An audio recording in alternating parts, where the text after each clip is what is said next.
The territory of Congo was inhabited by the Negrito people, also known as Pygmies. However, they were chased out by the Bantu and Nilotic invaders. Then Belgium came along with its advanced guns and other weaponry, and conquered Congo, renaming it the Belgian Congo. The Belgian Congo, now known as the Democratic Republic of Congo. During the age of imperialism, King Leopold II and his country of Belgium took control of the Congo. While King Leopold said he wanted to improve the place, he actually wanted to take it for himself and leech all the resources he could from it, such as ivory and rubber. Leopold treated the Africans poorly. Through a combination of mistreatment, forced labor, starvation, and extermination, around 10 million people have died. Leopold was about to get away with all this mistreatment, until he was caught and forced to relinquish control of the colony to Belgium. This alleviated the number of deaths. The Democratic Republic of the Congo gained its independence in 1960. Before the Democratic Republic of the Congo gained its independence, there were two political parties that wanted independence from Belgium. One was the Parti Solidaire Africain, and the other was the ABAKO. In the picture, you will see these are the founding members of the Parti Solidaire Africain. Riots first started in Leopoldville, which is the capital of the Belgian Congo. These riots inspired other protests for independence. Belgium started to lose control of the Congolese people because of restraints in their bureaucracy. This caused Belgium to do little to stop the protests and riots. The Belgian government then held an election to give the Parti Solidaire Africain power over governing the Congo. By doing this, the Belgians wanted to tempt the people with a fair government to call off their desire for independence. The Parti Solidaire Africain saw what the Belgians were planning, so then they allied the ABAKO to boycott the election, saying it was undemocratic.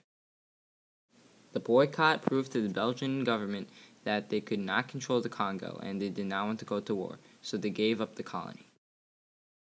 Belgium then invited members of different Congolese political parties to the Brussels Roundtable Talk, where the Congolese people demanded immediate independence from Belgium.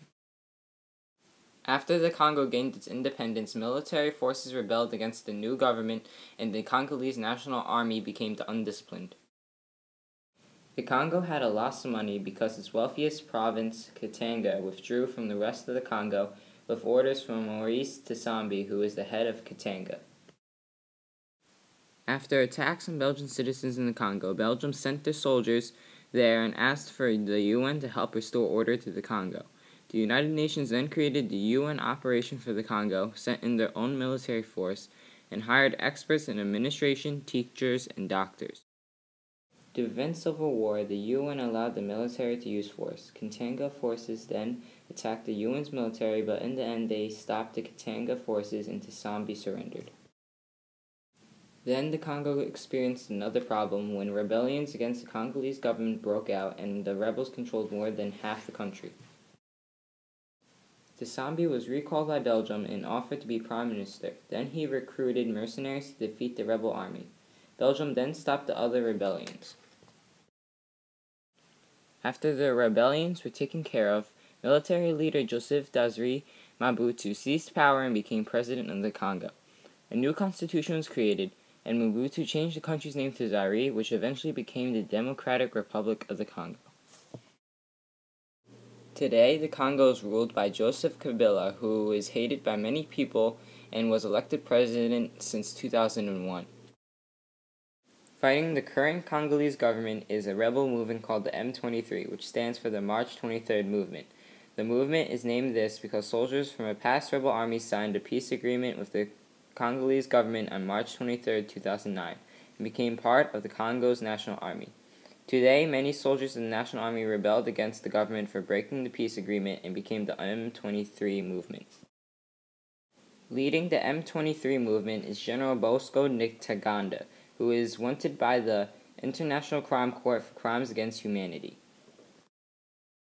The M23 movement has known to kill villagers at night, but are also known to be skilled administrators.